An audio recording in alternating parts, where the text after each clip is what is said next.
আস্তে করে দরজা খুলে যখন ভিতরে উকি দিলাম মনে হলো ঘরের ভেতর কিছু অস্বাভাবিক হচ্ছে।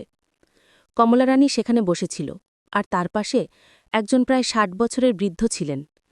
এমন একজন লোক কিভাবে আমাদের ২৫ বছরের কাজের মেয়ের সাথে এমন আচরণ করতে পারে তা ভেবে অবাক লাগছিল।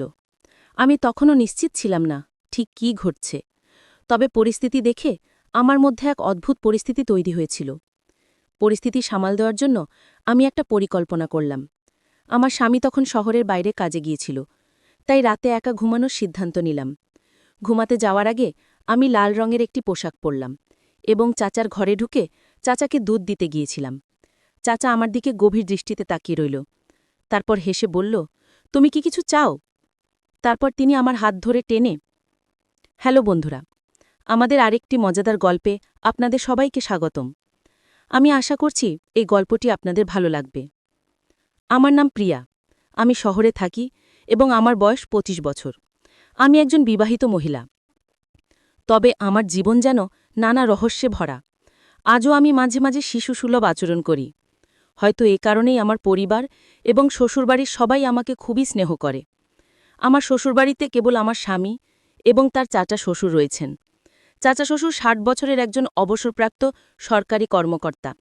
তিনি কখনোই বিবাহিত ছিলেন না, তাই তার সন্তানও নেই।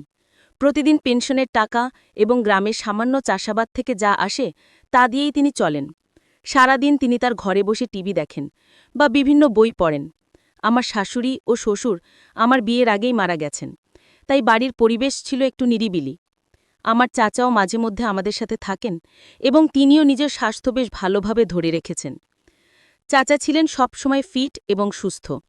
তার মাথার চুল এবং বড় গোঁফ কিছুটা সাদা কিছুটা কালো, কিন্তু তার ব্যক্তিত্বের সবসময় একটা তেজ ছিল। আমি তাকে সবসময় সম্মানের চোখে দেখেছি। আমি নিজেও স্কুল কলেজে খুব মেধাবী ছিলাম, তবে ঘরের পরিবেশের কারণে কখনো ছেলেদের সাথে খুব বেশি বন্ধুত্ব গড়ে তুলতে পারিনি।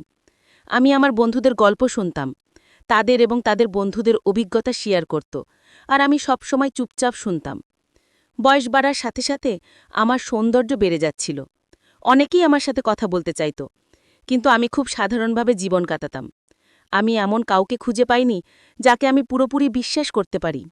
যখনই টিভিতে বা গল্পের বইতে প্রেমের দৃশ্য দেখতাম, তখনই মনের মধ্যে একটা আকাঙ্ক্ষা জাগত। তবে বিয়ের আগে এমন কোনো অভিজ্ঞতা আমার জীবনে আসেনি। বিএসসি শেষ বর্ষে থাকতেই আমার বিয়ে হয়। তখন থেকেই আমার জীবন নতুন মোড় নিতে শুরু করে এবং আমি এক নতুন অধ্যায়ের দিকে পা বাড়াই। আমার স্বামী প্রথম দেখাতেই বেশ ভালো মানুষ মনে হয়েছিল। এনগেজমেন্টের পর একদিন আমরা একসাথে সিনেমা দেখতে গিয়েছিলাম।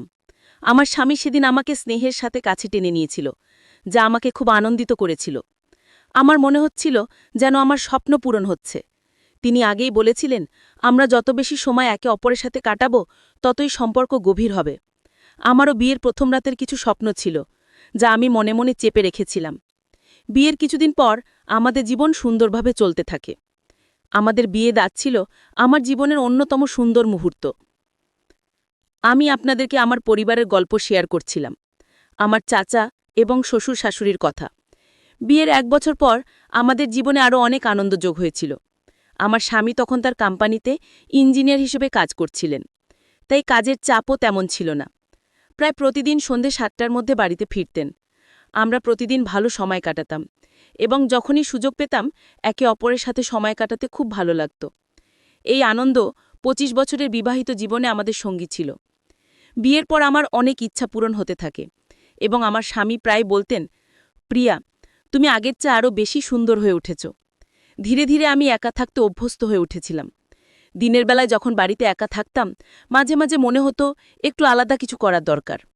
অনেক সময় আমি আমার মোবাইলে কিছু লিখতাম বা বিভিন্ন ধরনের সিনেমা দেখে সময় কাটাতাম। বিয়ের আগে যেসব অভিজ্ঞতা আমি পাইনি, বিয়ের পর সেগুলো সম্পর্কে জানার কৌতূহল বেড়ে গিয়েছিল। আমার স্বামী যখন সন্ধ্যায় বাড়িতে আসতেন, তখনও আমি অনেক আনন্দে থাকতাম। তিনি হেসে বলতেন, তুমি সবসময় এত উৎসাহী কেন? আমি মজা করে বলতাম, আগে কখনো এই ধরনের অভিজ্ঞতা পাইনি। এখন ২৫ বছরের জীবনটা আরও নতুন রূপে দেখছি, তাই আমি সবসময় হাসি খুশি থাকি।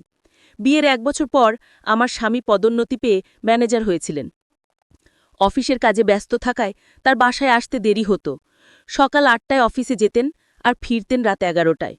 তার ব্যস্ততার কারণে মাঝে মাঝে মনে হতো যেন কিছু অপূর্ণ থেকে যাচ্ছে।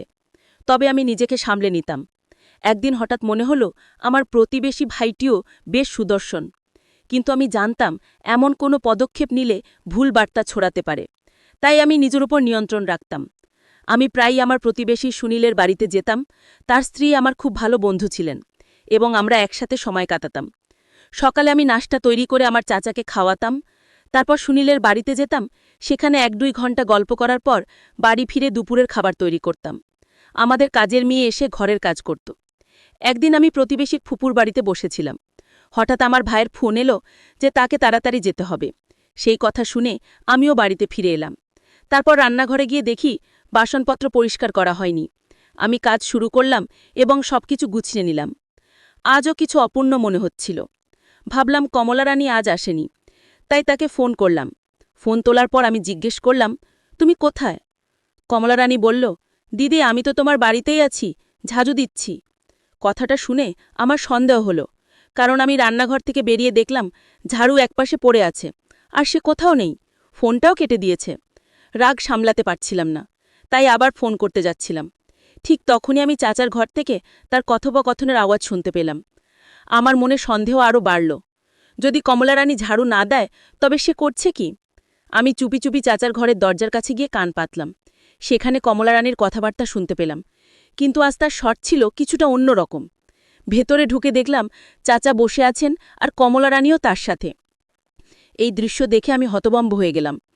বাইরে বসে দাদা নাতনির মতো বয়সের মানুষের এমন আচরণ দেখছিলাম আর ভাবছিলাম কিভাবে এমনটা সম্ভব। সেই সময় আমি নিজের অনুভূতিকে সামলাতে পারছিলাম না। চাচার এই বয়সে এমন ব্যবহার দেখে আমি বিভ্রান্ত হয়ে পড়েছিলাম, কিন্তু আমি নিজের ওপর নিয়ন্ত্রণ রাখতে পেরেছি। আমি প্রতিবেশীর ফুপুর কাছ থেকেও কিছু কথা শুনেছিলাম, কিন্তু সেগুলোকে গুরুত্ব দিইনি। আজকের ঘটনাটি আমাকে নাড়িয়ে দিয়েছিল, তবে আমার চাচা একবারও আমার দিকে তাকায়নি, যেন কিছুই ঘটেনি। সে কখনো আমার সাথে কোনো খারাপ ব্যবহার করেনি। তাই আমি কেন ভাবতে শুরু করলাম যে চাচাজি ভুল ধরনের মানুষ হতে পারেন? আমার মনে হলো চাচাজি একা থাকেন, তাই হয়তো কিছু ভাবনার দ্বন্দ্বে পড়েছি। কমলা রানী যিনি আমাদের বাড়িতে কাজ করেন, তারও তো নিজস্ব জীবন আছে, বিয়ে হয়েছে, কিন্তু তার ব্যাপারে আমি কিছু জানি না। আজ যা দেখলাম তাতে আমার মনে নানা প্রশ্ন জাগল। আমি আমার ঘরে ফিরে এসে ভাবনার গভীরে ডুবে গেলাম। কমলা রানী রুম থেকে হালকা আওয়াজ ভেসে আসছিল, আর আমি বিছানায় শুয়ে কল্পনার জগতে হারিয়ে গেলাম। কিছুক্ষণ পরে কমলা রানী চাচার ঘর থেকে বেরিয়ে এসে আবার নিজের কাজে লেগে গেল। আমাকে বিছানায় বসে থাকতে দেখে সে কিছুটা ভয় পেয়ে বলল, আরে ভাবি, আপনি কখন আসলেন? আমার নিজের কাজ করতে হয়তো ভুলে গিয়েছিলাম। আমি হাসি মুখে বললাম, হ্যাঁ, আমি না এলে আমি জানতে পারতাম না তোমার কাজের ধরনটা কেমন। আমার কথা শুনে সে কিছুটা অপ্রস্তুত হয়ে গেল এবং দ্রুত ঘর ছেড়ে চলে গেল। তার যাওয়ার পর আমি নিজেই ঘর পরিষ্কার করলাম এবং তারপর চাচাকে খাবার দিলাম। দিনের বেলায় যখন আমি একা থাকতাম তখন সেই দৃশ্যগুলো আমার মনের মধ্যে ফিরে আসত। মনে পড়ত চাচার সাথে কাটানো মুহূর্তগুলো, আর স্বপ্নের মধ্যে হারিয়ে যেতাম। স্বামী বাড়িতে থাকলেও অনেক সময় তার সাথে কিছু শেয়ার করতে পারতাম না, কারণ আমার নিজের মনেই দ্বিধাই ছিল। পরের দিন আমি সিদ্ধান্ত নিয়েছিলাম যে চাচার সাথে কথা বলতেই হবে, কিন্তু কিভাবে কথা বলা শুরু করব তা জানতাম না। চাচাজিও আমার দিক থেকে কিছুটা দূরত্ব বজায় রাখা শুরু করেছিলেন। সম্ভবত কমলা রানী আমাদের কথা বলা জানিয়েছিল যে আমি সবকিছু জানি, তাই কোনোভাবে কথোপকথনের সুযোগ হচ্ছিল না। এই পরিস্থিতিতে একদিন দেখলাম কমলা রানী সালোয়ার স্যুট পরে এসেছে, যা তাকে আগের চেয়ে আরও বেশি সুন্দর লাগছিল। সে নিয়মিত চাচার ঘর পরিষ্কার করত এবং আমি তখন আমার রুমে থাকতাম। ধীরে ধীরে লক্ষ্য করলাম চাচাও যেন একটু অন্যরকম হয়ে উঠছেন। যখনই কমলা রানী তার ঘরে যেত, দরজা ভেতর থেকে বন্ধ করে দিতেন। এ নিয়ে আমার মনে কিছুটা রাগ জন্মাচ্ছিল, কিন্তু আমি নিজেকে শান্ত রাখার চেষ্টা করছিলাম। এক পর্যায়ে নিজের মনোভাব পরিবর্তন করার সিদ্ধান্ত নিই। আমার পোশাক পরিচ্ছদে কিছু পরিবর্তন আনি এবং নতুন ডিজাইনের পোশাক পরা শুরু করি, যাতে আমার সৌন্দর্য ফুটে ওঠে।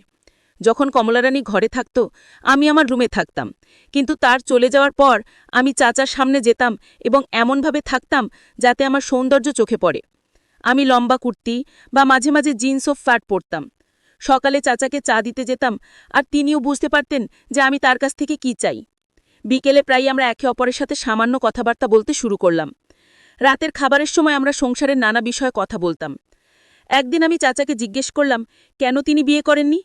তিনি মুচকি হেসে বললেন, বিয়ে জিনিসটা ভালো লাগে না আমার, তাই। আমিও হেসে বললাম, হ্যাঁ বুঝেছি, এমন সময় কমলারানীও হেসে উঠল এবং সে বলল, তুমি সব জানো। আমি মৃদু হেসে বললাম, হ্যাঁ জানি, কিন্তু কথাগুলো সেখানেই শেষ হয়ে গেল। আসলে জীবনে অনেক সময় সঙ্গীর প্রয়োজন হয়, আর সেই সঙ্গ মানসিক শান্তি এনে দেয়। তিনি হেসে উঠলেন। সবকিছু যেন ধীরে ধীরে স্বাভাবিক হয়ে আসছিল। এরপর যখনই কমলারানী তার রুমে যেত, চাচা আর দরজা বন্ধ করতেন না, বরং একটু খোলা রাখতেন। কমলারানীও এখন আগের চেয়ে স্বাভাবিকভাবে আচরণ করতে শুরু করল।